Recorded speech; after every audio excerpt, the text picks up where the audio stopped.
TYT would like to thank Squarespace for making possible our coverage of the 2017 Oslo Freedom Forum.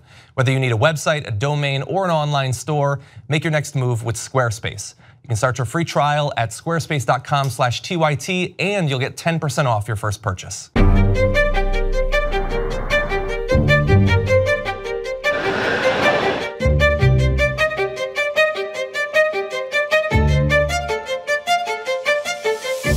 Hey guys, back with another awesome interview. We're talking with Antonietta Ledezma.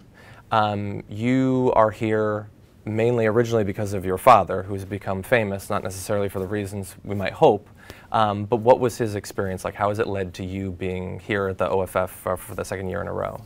Well, first of all, my father, Antonio Ledezma, is the only democratically elected and re-elected mayor in the world arbitrarily arrested. He's been detained for 2 years and 3 months, and until today I have no idea why my father is arrested. The only crime he has committed is opposing to the dictatorship that we're being victims of in Venezuela.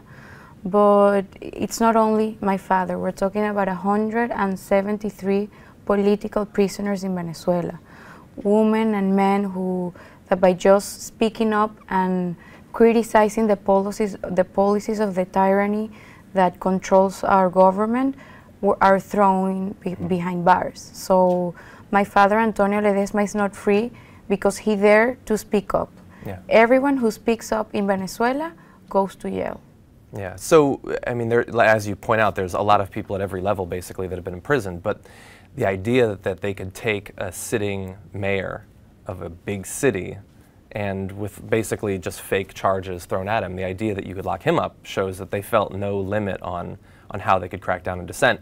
I believe you said that they had sent 120 police officers? Yes. So clearly he's some sort of dangerous criminal, yeah, that they needed this huge force to take him. Do you have contact with your father? Are you able to speak with him? Well, my father was in the military jail of Ramo Verde, and then because of health issues, he has house for arrest at the moment until he recovers. And the thing is that they made my home a prison. You know, we're watched and followed and photographed every time we enter and we leave our home. They record absolutely all of our conversations inside my apartment, outside the apartment. We lost any sense of privacy that a human being can have. Yeah. Nicolás Maduro completely isolated and silenced my father because, as I said, he's terrified of a voice like Antonio Ledezma in the streets. Yeah. But the thing is that my father was the second civil authority most voted in the country after the president.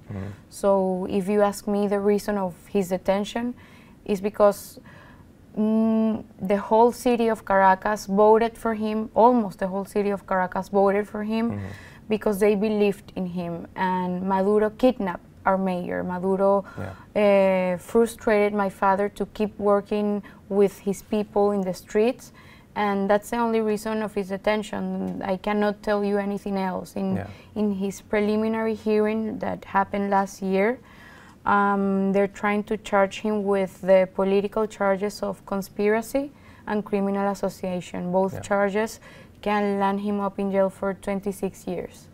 Yeah, and I saw that Maduro basically sees a coup attempt behind everything and uses it as an excuse to clamp down on dissent. He's claimed that there have been dozens and dozens of plots with the CIA and other groups. And I saw also, before they actually imprisoned your father, earlier, I believe even before Maduro, once he won election, they tried to create basically an alternate office that would have all the power that the mayor had previously had. Yeah. So sort of, they don't care that he's voted in. The popularity means nothing. They're going to try to put some sort of sycophant in office. So that's obviously unfortunate. Now, in the past few months, we've been talking on TYT a little bit about the protests that have started in Venezuela. Obviously, they're getting bigger all the time. April 19th, I think they said, was the biggest day of protests in Venezuela in history. Millions marching, and a lot of people, unfortunately, have died as well. Over 50 people, I believe, have died. 60. 60 people now. 60 people in a period of 50 days. And so tell us something about what has led to this. Why are the people feeling the need to march again? In Venezuela, it's not anymore about a political ideology. In Venezuela, we're fighting for our human rights. We're fighting to defend freedom and democracy. It's as simple as that. You see in the streets, 80% of our population is protesting peacefully in the street. And it's terrible how you see our armed forces brutally represses us, beating us with nightsticks, throwing tear gases at us, even shooting at us. You know, we are talking about 60 innocent people who has died from a kid, a 17-year-old kid, 19, 20, 21. I saw a 15-year-old. He's killing our youth, you know. And what we're saying is that we want to live in a free country. We want to live in a country in which we're not scared of being persecuted for thinking differently. That's all we want, you know. We want Maduro's regime to see the desperation in my people, because we're not only dying in the streets because of the crime rate, but we're dying of hunger. Tomorrow, my presentation, I'm going to be talking about how there's a 90% of lack of food.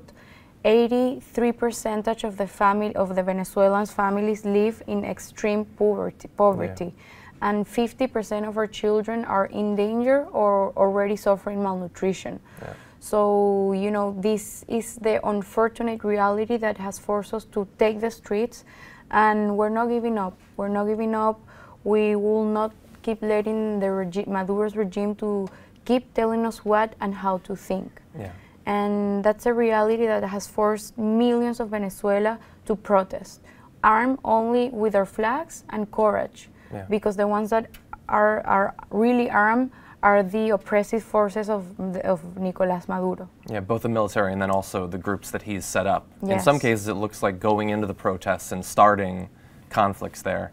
So you talked about the malnutrition. I've read that in some of the areas, on average, people have lost something like 19 pounds. 73% of the population is losing weight. You know, that's horrible. And when you combine that with the rising crime rate, I mean, it's pretty terrible what's going on there. Now, I saw in 2017, the UN Human Rights Council, Venezuela is still a member, despite what the regime has been doing to its people. I cannot understand how Venezuela, with a government who violates human rights absolutely every day, is still part of the Human Rights Council of the United Nations. I have no idea why.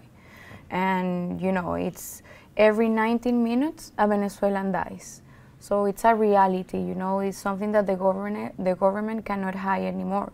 It's something that is happening, you know. My people is desperately suffering. So I mean it when I say it's not something about politics. It's about something of having the opportunity of, again, of living, not surviving, but living, living in peace. So I saw recently, obviously, the U.S. recently got involved to some extent. There are sanctions against members of the Supreme Court and other figures. I saw Maduro had told Trump to keep his pig hands off of Venezuela. Do you think that it's possible that the U.S., even if it is Trump, might be able to help to some extent? I think that by sanctioning, first they sanctioned our vice president. The Department of Treasury sanctioned him because he was linked with drug trafficking and corruption. Then he sanctioned the president of our Supreme Court for the same reason. So I think that's an amazing way of helping us, because those are the people who are repressing us. Because of them, Venezuela is completely immersed in hunger and misery, you know, because they destroyed my country, they took away my father's freedom, and they took away all of our freedom, because it's not only our political leaders, our political prisoners who feel lost their freedom. We all feel that we're in a big prison in Venezuela. So I think that I want the international community to first stop referring as Venezuela as a democratic country, because we're not a democratic state. We're not. And I want them to keep Venezuela in their international agenda and to keep addressing what is happening, because that's like our only hope. Because as I said, in Venezuela we feel completely isolated from the world, and it gives us hope that we know, knowing that the world knows our suffering and the world knows what we're going through. It keeps me going to know that people know that my father is not a free man because he just opposed to a regime, and that's not a crime anywhere in the world, and that cannot be considered a crime. It should be a part of a democracy, Exactly. you would think. So I know that you've said often that you felt silenced, that you're living under judicial tyranny, but thankfully you're here at the OFF and people will hear your message. Is there anything for our audience at TYT, mostly in the US but around the world, anything else that they should know about Venezuela and about the struggle where you hope it's going to lead in the near future? Yeah, I want them to know that in Venezuela we're going through the cruelest dictatorship of our history, that in Venezuela, as I said, every 19 minutes an innocent Venezuelan dies in the hands of repression. I ask for the world to use the information, something that authoritarian governments fear so much, information. The power of informing everyone our suffering and the humanitarian crisis that we're going through. So I want every country in the world to, every time they think about Venezuela, they think about my father, Antonietta Ledezma, they think that we have 173 political prisoners and that our people is dying of hunger and dying due to crime. Yeah. Well, hopefully the international community will listen. Thank you, Antonietta, for joining us. Thank you so much. And for sharing your story. Thank you. Appreciate it.